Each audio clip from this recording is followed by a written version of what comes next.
3 ಎಳ್ನೀರು ಕೊಡಿ. ಸದ್ಯ ಇವನ್ನ ಒಪ್ಸ್ಬಿಟ್ರಲ್ಲ. ಇವಳಿಗೆ ನಿನ್ ಕಂಡ್ರೆ ತುಂಬಾ ಇಷ್ಟ, ಆದ್ರೆ ಸಂದರ್ಭ ಆಗಿತ್ತು. ಲಿಸಾ ತುಂಬಾ ಒಳ್ಳೆ ಹುಡುಗಿ ಫಿಲಿಕ್ಸ್. ನೀವು ಯಾವುದಕ್ಕೂ ತಲೆ ಕೆಡಿಸ್ಕೊಬಿಡಿ, ನಾನು ಇವಳನ್ನ ಚೆನ್ನಾಗಿ ನೋಡ್ಕೋತೀನಿ. ತುಂಬಾ ಆಡಂಬರವಾಗಿ ಮಾಡಕ್ಕಾಗಲ್ಲ ಇವಾಗಿನ ಪರಿಸ್ಥಿತಿ. ಇವಳನ್ನ ಈಗಲೇ ನನ್ನ ಜೊತೆ ಕಳ್ಸ್ಕೊಡಿ. ನೇರವಾಗಿ ಏರ್ಪೋರ್ಟ್ಗೆ ಹೋಗಿ ದುಬೈಗೆ ಹೋಗ್ತೀವಿ.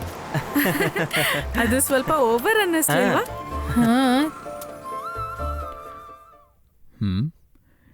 ಏನ್ ಕೊಟ್ರು ಸ್ವಲ್ಪ ಇಟ್ಟಿರ್ತಾಳೆ. ಅನು, ಹಾ ಇಲ್ಲಿದ್ಯಾ? ಚಿನ್ನು, ಇದನ್ ಸ್ವಲ್ಪ ಕೊಡಿ. ಇವತ್ತು ನಾವು ಹೊರಗಡೆ ಲಂಚ್ ತಿನ್ನೋದು. ಅದು ಕನ್ಫರ್ಮ್ ಹೊರಗಡೆನೆ. ಯಾರು ಬಂದ್ರು? ಹಾ, ನಾನಿಲ್ಲಿ ಇರುವಾಗ ಯಾವ ಗೆಸ್ಟನ್ನು ಮನೆಗೆ ಕರೆಯಲ್ಲ ಅಂದಿದ್ರಿ? ನಾನು ನೋಡ್ ಬರ್ತೀನಿ. ಆಹಾ, ವೆಲ್ಕಮ್ ವೆಲ್ಕಮ್. ಇದೇನು ಹೇಳ್ದೆ ಕೇಳ್ದೆ? ಲಿಸಾನ ಮತ್ತೆ ಈ ತರ ನೋಡೋದಕ್ಕೆ ಸಂತೋಷ. ನನ್ಗೂ ಸರ್. ಹೌದು ಹೌದು, ನನ್ ತಂಗಿ ಮದ್ವೆ ಆಗ್ತಾ ಇದ್ದಾಳೆ. ತುಂಬಾ ಒಳ್ಳೆ ವಿಷಯ. ವಿವರವಾಗಿ ನೀವು ಹೇಳೋದಕ್ಕಿಂತ ಮುಂಚೆ ನಾನೊಬ್ಬ ವ್ಯಕ್ತಿನ ಪರಿಚಯಿಸ್ತೀನಿ. ಅನು, ಬಾ. ಇದು ಯಾರಂತ ನಿಮಗ್ ಗೊತ್ತಾ? ನನಗೆ ಗೊತ್ತು, ನಿಮ್ ಮಗಳು ಅನುಪಮ ಬೋರ್ಡಿಂಗ್ ಸ್ಕೂಲಲ್ಲಿ ಓದ್ತಿದ್ದಾಳೆ. ಎಕ್ಸಾಕ್ಟ್ಲಿ. ನಾಳೆ ವಾಪಸ್ ಹೋಗ್ತಾಳೆ. ಅನು ಇಲ್ಬಾ. ನಾನ್ ಯಾರು ಅಂತ ಗೊತ್ತಾ?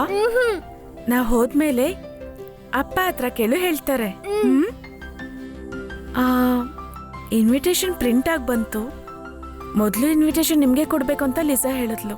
ದೇವ್ರು ಕೊಟ್ಟಂಗೆ ಇರುತ್ತೆ ಅಂತ ನಾನು ಹೇಳ್ದೆ. ದೇವ್ರು ಕೊಡು. ನಂಗೆ ಆಶೀರ್ವಾದ ಮಾಡಿ ಸರ್. ಚೆನ್ನಾಗಿರಮ್ಮ. ಅನುನು ಕರ್ಕೊಂಡ್ ಬಂದ್ಬಿಡಿ. ಅನು ಪುಟ ಮರಿದೇ ಬರ್ಬೇಕು ಆಯ್ತಾ? ಓಕೆ ಸರ್, ಬಾಯ್. ಓಕೆ, ಬಾ.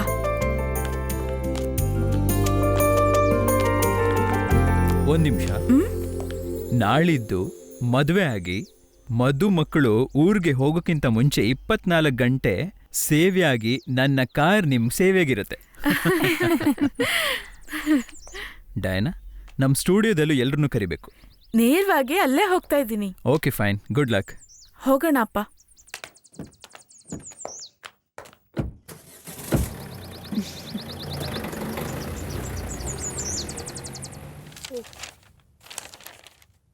ಇದೇನು ಸಾಜಿ, ಒಂದು ಅಡ್ವರ್ಟೈಸ್ಮೆಂಟಿಗೆ ಇಷ್ಟೊಂದು ಬಿಲ್ಲ? ಈ ಆ್ಯಡಲ್ಲಿ ನೋಡಿದ್ರೆ ನಡೆಸಿದವ್ರಿಗೆ ಕಾಸ್ಟ್ಯೂಮ್ಸೇ ಇಲ್ಲ. ಹೀರೋಯಿನ್ನು ಅವಳ 12 ಜನ ಫ್ರೆಂಡ್ಸು 7 ಸತಿ ಬಟ್ಟೆ ಚೇಂಜ್ ಮಾಡಿದ್ರು ಸರ್. ನಾನೇನ್ ಸರ್ ಮಾಡೋಕ್ಕಾಗುತ್ತೆ? ನಿನ್ನ ಇಟ್ಕೊಂಡ್ರೆ ಮುಗೀತು ಕತೆ. ಸರಿ, ನಾನು ಬೇರೆ ಯಾರಿಗೂ ಬಟ್ಟೆನೇ ಕೊಡೋದಿಲ್ಲ ನಾನು ಇನ್ನು. ಬನ್ನಿ ಬನ್ನಿ ಬನ್ನಿ. ನಮಸ್ಕಾರ ಸರ್. ಮದುವೆ ಹುಡುಗಿನೇ, ಬಾ ಬಾ. ನಾವು ಇನ್ವೈಟ್ ಮಾಡಕ್ ನನಗೆ ಗೊತ್ತಿದೆಯಲ್ಲ. ಎಲ್ಲರೂ ಬರ್ಲೇಬೇಕು. ನನಗೆ ಕರೆಯೋದಕ್ಕೂ ಬೇರೆ ಯಾರೂ ಇಲ್ಲ. ಎಷ್ಟು ದಿವಸ ಮುಂಚೆ ನಾನು ಬರಬೇಕು ಅದನ್ನ ಮಾತ್ರ ಹೇಳು ನೀನು. ಆಶೀರ್ವಾದ ಮಾಡಿ. ಚೆನ್ನಾಗಿರಮ್ಮ, ಯಾವ ತೊಂದರೆನೂ ಇಲ್ಲದೆ ಚೆನ್ನಾಗಿರ್ಬೇಕಮ್ಮ ನೀನು. ಯಾರು ಇಲ್ಲ ಅಂತ ಯೋಚನೆ ಮಾಡಬೇಡ, ನಾವೆಲ್ಲ ಇದ್ದೀವಿ. Thank you sir. ಆ ವಾರಿಯ ಸಾರು ಕಿಶೋರು ಆ ಅಶೋಕ್ ಜೊತೆ ಕೆಳಗಡೆ ಎಲ್ಲೋ ಇದ್ದಾರೆ ಅನ್ಸುತ್ತೆ, ನೋಡ್ಬಿಡು. ಖಂಡಿತ. ಶಾಜಿ ಅಣ್ಣ, ನಾಳೆಲಿಂದ ಮದುವೆ ಮುಗಿಯೋವರೆಗೂ ನಾನು ಅಲ್ಲೇ ಇದ್ಬಿಡ್ತೀನಿ. ಹಾಗಾದ್ರೆ ಸರಿ, ನಾವು ಹೊರಡ್ತೀವಿ. Thank you sir. ಅಣ್ಣ, ಅವ್ರ ಪಾಪ ಅಲ್ವಾ, ಅದಕ್ಕೆ ಹಂಗೆ ಹೇಳಿದೆ. ಅಯ್ಯೋ, ನನಗೆ ಶುಗರ್ ಅಂತ ಯಾರು ಹೇಳಿದ್ರು? ಸರ್ ಸರ್, ಬರೋ ಭಾನುವಾರ ನನ್ನ ತಂಗಿ ಮದ್ವೆ. ಓ, ನಾನು ಕರೆಯೋದಕ್ಕೂ ಬೇರೆ ಯಾರೂ ಇಲ್ಲ. ಖಂಡಿತ ಎಲ್ಲರೂ ಬರಲೇಬೇಕು. ತಗೊಳ್ಳಿ ಸರ್. ಮರಿದೇ ಬರ್ಬೇಕು. ಓಕೆ, ನಾವು 3 ಜನನು ಬರ್ತೀವಿ. Okay sir. ಮತ್ತೆ ಏನ್ ಬೇಕಾದ್ರೂ ನೀವು ಆನಂದ್ ಹತ್ರ ಹೇಳಿ. ಏನ್ ಬೇಕಿದ್ರು ಸರಿ. Thank you sir. Okay, bye. Okay.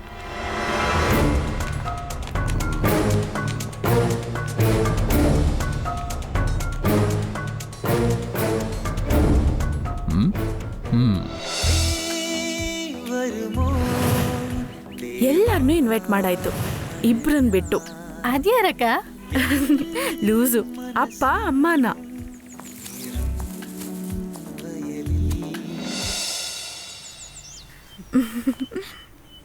ಅಪ್ಪ, ಅಮ್ಮ, ಮಕ್ಕಳೇ ಬಾ.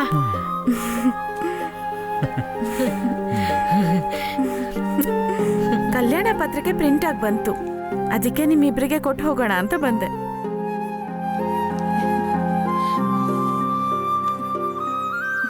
ಇನ್ಮೇಲೆ ಜೀವನದಲ್ಲಿ ಆ ವಿಷಯನ ಮತ್ತೆ ಕೈಯಲ್ಲಿ ಮುಟ್ಟಲ್ಲಮ್ಮ. ನನಗೆ ಗೊತ್ತು ಅಪ್ಪ, ಆದ್ರೆ ಇದನ್ನ ಫುಲ್ ಮುಗಿಸ್ಬೇಕು. ಫಾದರ್ ತುಂಬಾ ಸ್ಟ್ರಿಕ್ಟ್ ಆಗಿ ಹೇಳಿದ್ದಾರೆ. ಮದ್ವೆಗೆ ಬರೀ ನೀವಿಬ್ರೇನಾ? ಅದೆಲ್ಲ ನೆನೆಸ್ಕೊಂಡು ನೀವು ಯೋಚನೆ ಮಾಡಬೇಡಿ. ನಿಮ್ಮ ಆಶೀರ್ವಾದ ಮಾತ್ರ ಇದ್ರೆ ಸಾಕು. ಮದ್ವೆ ದಿನ ಚರ್ಚಿಗೆ ಬಂದ್ಬಿಡಿ. ಮುಗ್ದಿದ ತಕ್ಷಣ ಕರ್ಕೊಂಬಂದ್ ಬಿಟ್ಬಿಡ್ತೀನಿ. ಆ ಹಳೆ ನೆನಪುಗಳು ಯಾವತ್ತೂ ಬರಬಾರ್ದು. ನಮ್ಗೆ ನೀವು ನಮ್ ಜೊತೆ ಇರ್ಬೇಕಂತಾನೆ ಆಸೆ. ನೀ ಒಬ್ಳೆ ಹೋಗ್ತೀಯಾ? ಯೋಚನೆ ಮಾಡಬೇಡಿ ಅಮ್ಮ, ಎಲ್ಲ ನಾನು ನೋಡ್ಕೊಂತೀನಿ. ನಾನಿದ್ದೀನಿ, ಹೋಗ್ ಬರ್ತೀನಮ್ಮ. ಸರಿ, ಹೋಗ್ಬರ್ತೀನಿ ಅಪ್ಪ. ಇಬ್ರು ಆರೋಗ್ಯ ನೋಡ್ಕೊಳ್ಳಿ.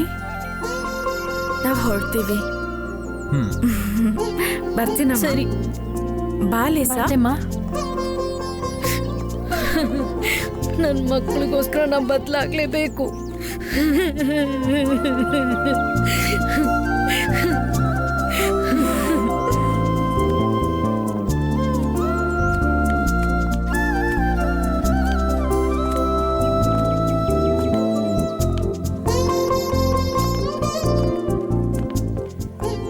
ಇವಾಗ ಹೇಗಿದ್ದಾರೆ ನಿಮ್ಮ ಅಪ್ಪ ಅಮ್ಮ?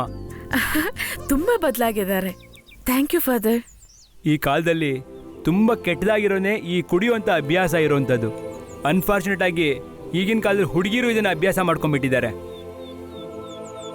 ಹಲವು ವಿಷಯಗಳನ್ನ ಮರಿಬೇಕು ಅಂತಲೇ ಫಾದರ್ ನಾವು ಈ ಥರ ಕುಡಿತಾ ಇದ್ದೀವಿ ಅಂತ ಕೆಲವು ಹೆಣ್ಮಕ್ಳು ನನ್ನ ಹತ್ರ ಬಂದು ಹೇಳ್ತಾ ಇದ್ದಾರೆ. ಜೀವನದಲ್ಲಿ ಎಂಥ ಪರಿಸ್ಥಿತಿ ಬಂದರೂ ಕೂಡ ನೀವು ಇದನ್ನೆಲ್ಲ ಯೋಚನೆ ಕೂಡ ಮಾಡಬಾರ್ದು. Thank you so much father. ದೇವ್ರು ನಿಮ್ಮನ್ನು ಆಶೀರ್ವಾದ ಮಾಡಲಿ. Thank you. ಬಾ.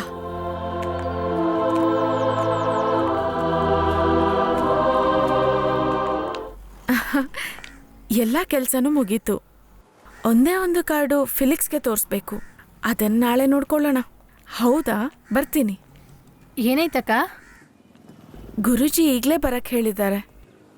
ಇಬ್ರ ಮಧ್ಯೆ ಏನಾದ್ರೂ? ಹೋಗೆ ಲೂಸು, ನಿನಗೆ ಬೇರೆ ಕೆಲ್ಸನೇ ಇಲ್ವಾ? ಇದಕ್ಕಿಂತ ಬೇರೆ ಕೆಲಸ ಏನಿದೆ? ನನ್ನ ಕೈಲಿ. ಬೇಗ ಬಾ, ತುಂಬಾ ಕೆಲಸ ಇದೆ.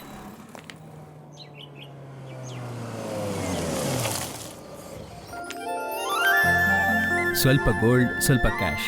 ನಿಮ್ಮ ಕುಟುಂಬದಲ್ಲಿ ನಾನು ಒಬ್ಬ ಅಂತ ಅನ್ಕೊಂಡು ಮಾಡಿದ್ದೀನಿ. ಇದು ಕಾರ್ತಿಕನ ಮನೆ ಆಗಿರೋದ್ರಿಂದ ಬೇರ್ದಿರೋ ತೊಂದರೆ ಆಗಬಾರ್ದು ಅಂತ ನಾನಿಲ್ಲಿ ಬರ್ತಾ ಇಲ್ಲ ಅಷ್ಟೇ. ತಗೊಳ್ಳಿ. ಅದು ಏನು ತೊಂದರೆ ಇಲ್ಲ, ನಾವು ಲೆಕ್ಕ ಇಡೋಣ ಅಷ್ಟೇ.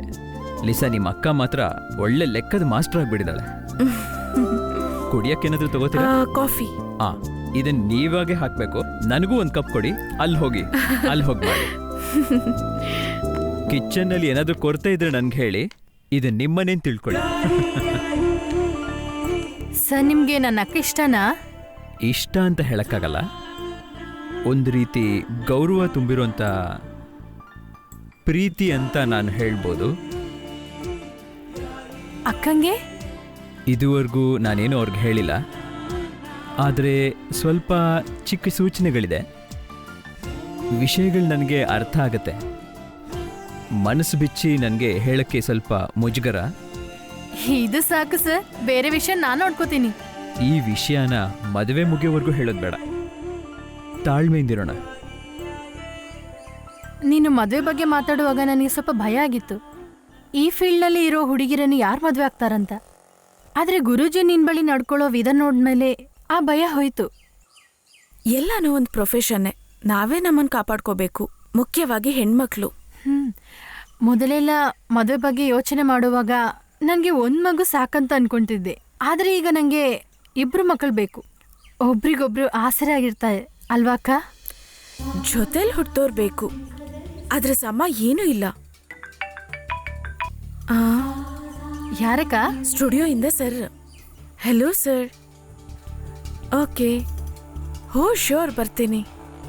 ಓಕೆ, ಬಾಯ್. ಏನಕ್ಕ? ನಾಳೆ ಸ್ಟುಡಿಯೋ ಹತ್ರ ಹೋಗ್ಬೇಕು. ಯಾವ್ದಾದ್ರು ಹೊಸ ಕೆಲಸ ಬಂದಿತ್ತಾ? ಹಾಗೇನು ಚಾನ್ಸ್ ಇಲ್ಲ. ಇದ್ದಿದ್ರೆ ಹೇಳ್ತಿದ್ರಲ್ಲ. ಮದ್ವೆಗ್ ಮುಂಚೆ ಏನಾದ್ರೂ ಪ್ರೆಸೆಂಟೇಷನ್ಗಿರ್ಬಹುದು. ನಮ್ಗಂತ ಯಾರೂ ಇಲ್ಲ ಅನ್ಕೊಂಡೆ, ಆದ್ರೆ ಈಗ ತುಂಬಾ ಜನ ಇದ್ದಾರಲ್ಲಕ್ಕ. ನೀನ್ ತುಂಬಾ ಅದೃಷ್ಟವಂತೆ. ದೇವ್ರು ನಿನ್ನ ಕೈ ಬಿಡಲ್ಲ.